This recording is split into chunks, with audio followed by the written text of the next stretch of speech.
নমস্কার। শোনানোর চেষ্টা করছি আমারই লেখা একটি কবিতা, মা। মাকে তো বলা হয়নি ভালোবাসি, যেমন বলি তোমাকে বাসি বাসি। দেখা হয়নি ছুঁয়ে মনকে সেভাবে, যেভাবে ছুঁলে বলা যায় আছি আছি।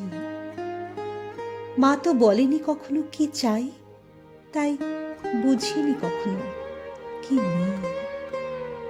অনেকটা বড় হয়েও ছোটই রয়ে গেছি, বলা হয়নি মাগো আছি।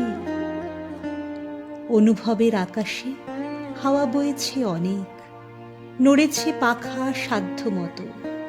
সে হাওয়া তবু ছোঁয়নি তাকে, বুঝিনি তার গরম কত।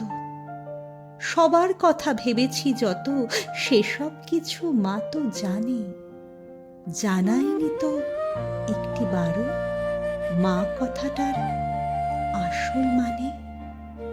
আজকে যখন মা হয়েছি, ঘর হয়েছে মায়ের মতো, বুঝতে পারি সেই গরমে মায়ের ছিল কষ্ট কত। ইচ্ছে তো হয় কষ্ট যত মুছিয়ে বলি আছি আছি। তোমায় বুঝেই মা হয়েছি, তোমায় বড্ড ভালোবাসি। নমস্কার।